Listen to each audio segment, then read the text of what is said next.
हाँ जी, तो आज अपन कुछ लॉज देखेंगे। लास्ट हमने मोल्स, मोल से मास से मोल्स, मोल से मॉलिक्यूल, मॉलिक्यूल से एटम फाइंड आउट करना सीखा था।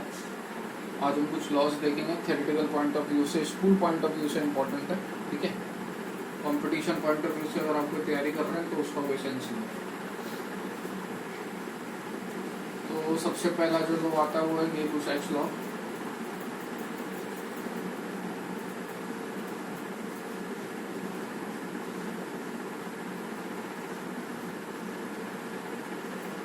क्या बोलते हैं? That gases combine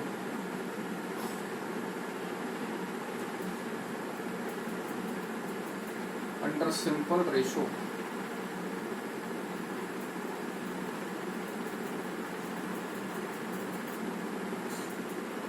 of their volume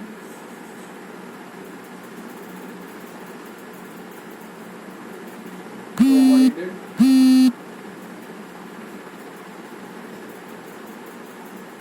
all the measurements should be made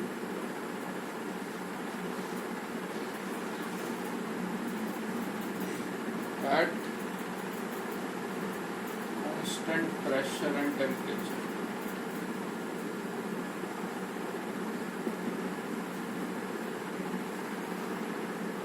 क्या सेंस है इस बात का वो मैं बता देता हूँ। Gas PV equal to NRT करके एक इक्वेशन होती है, पता नहीं आप लोगों ने सुनी होगी कि नहीं। आइडियल गैस इक्वेशन होती है, गैसियस स्टेट में आएगी। उसने क्या करा, उसने बोल दिया कि आप प्रेशर को कांस्टेंट रख दो, टेम्परेचर को कांस्टेंट रख दो, आर होता है यूनिवर्सल गैस कांस्टेंट।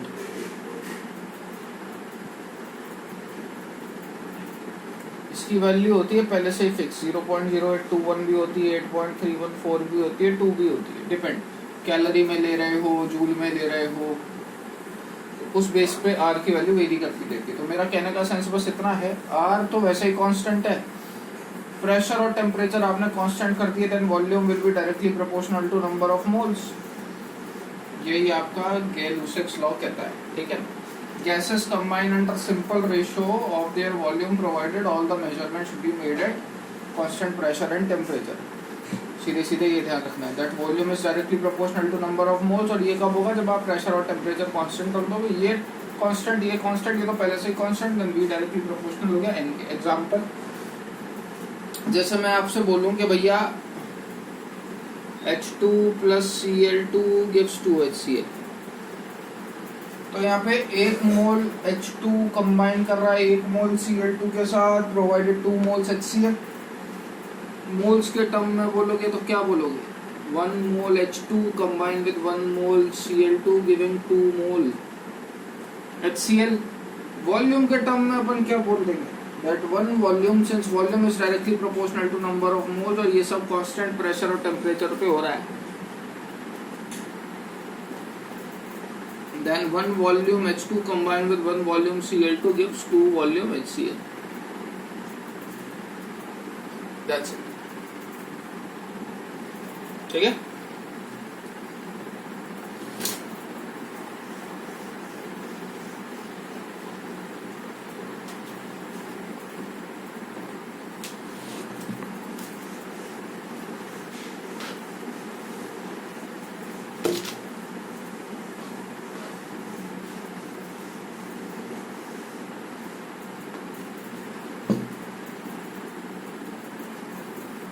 नेक्स्ट अपन बात करेंगे एवोगैड्रो हाइपोथेसिस की।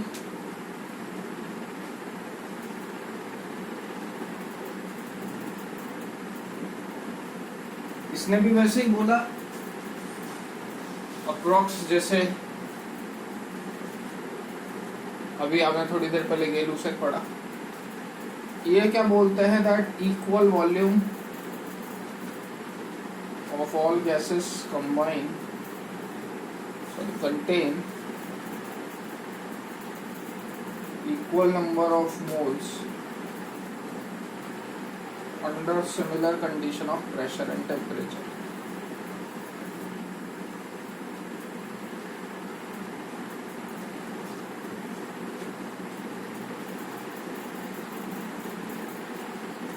ठीक है, equal volume of all gases contains equal number of moles under similar condition of pressure and temperature। indirectly वही बात है, प्रेशर टेम्परेचर को कांस्टेंट रख दो तो वॉल्यूम और मोल्स एक दूसरे के डायरेक्टली प्रोपोर्शनल हो जाएंगे।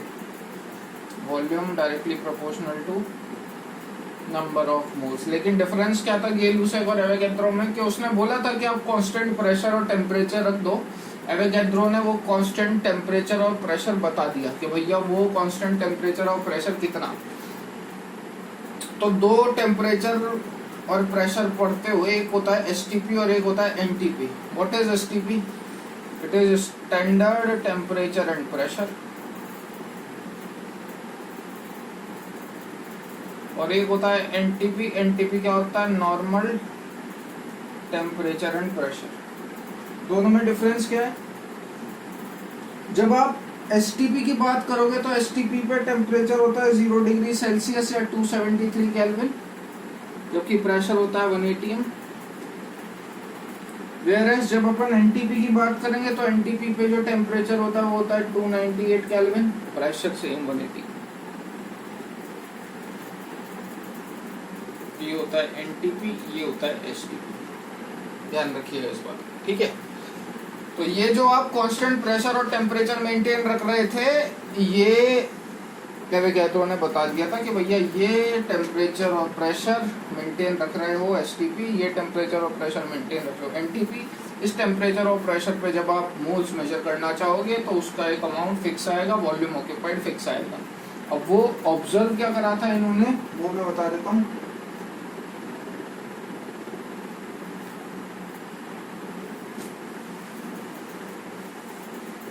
इन्होंने क्या बोला कि जब भी आप किसी भी गैस का 1 मोल लेते हो, कब?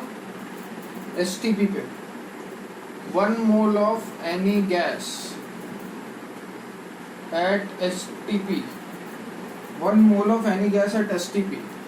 कोई सी भी गैस का जब आप 1 मोल लेते हो, तो मैंने क्या बोला कि volume directly proportional to number of moles है, लेकिन कब? At constant pressure and temperature. तो आप कोई सी भी गैस का जब 1 मोल लोगे एट एसटीपी तो वो हमेशा कितना वॉल्यूम ऑक्यूपाई करेगी? ऑलवेज ऑक्यूपाइज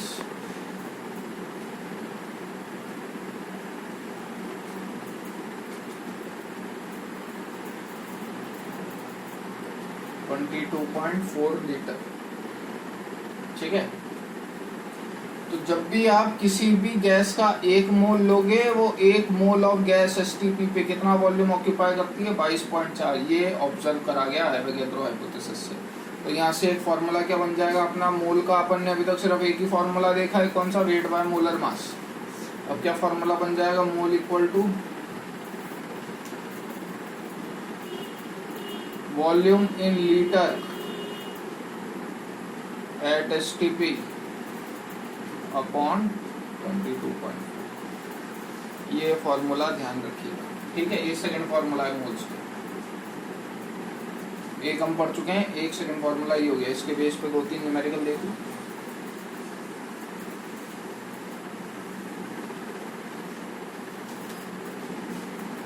क्वेश्चन है कैलकुलेट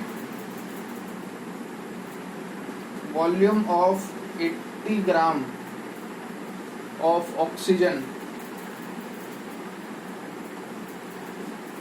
एट एसटीपी। तो एसटीपी दिख गया तो कंफर्म बात है कि फॉर्मूला तो यही लगेगा। क्या बोला? वॉल्यूम निकाल दो, मतलब volume in litre at STP पूछा है 22.4, तो फिक्स है। मोल्स पता चल जाए तो काम बन जाए। मोल्स कैसे निकालते हैं? वेट दे रखा है, मोल्स का फॉर्मूला होता है वेट बाय मोलर मास। तो 80 bye molar mass of oxygen is 32,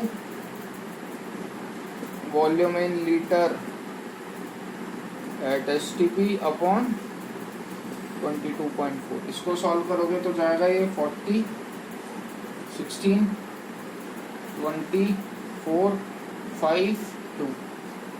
तो 5/2 इंटू 22.4 कर दीजिएगा, आपका आ जाएगा volume in litre at STP 56 litre आएगा ये। एक और क्वेश्चन देख लो छोटा सा।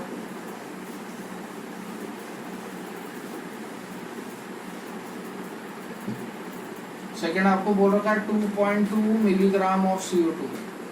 अब मिलीग्राम में अगेन वेट दे रखा है, निकालना तो volume in litre eight STP है तो अपॉन आएगा 22.4, बट आप मिलीग्राम को ग्राम में कन्वर्ट करोगे 2.2 इंटू 10⁻³ मल्टीप्लाई करते हैं, volume in litre eight STP आ जाएगा।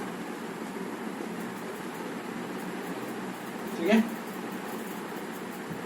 अगला 640 kg ऑफ SO2, वही बात है 640, इसका वेट निकालोगे आएगा 64 इंटू 10⁻³ क्यों ग्राम में कन्वर्ट करें, बराबर volume in litre eight STP upon 22.4। इसको तो सिंपली सॉल्व कर लो, ये आ गया 10⁻⁴, 22.4 इंटू 10⁻⁴ लीटर, क्या गया volume in litre eight STP। ठीक है, आज के लिए यहीं तक रखते हैं, यहाँ से नेक्स्ट क्लास में कंटिन्यू करें।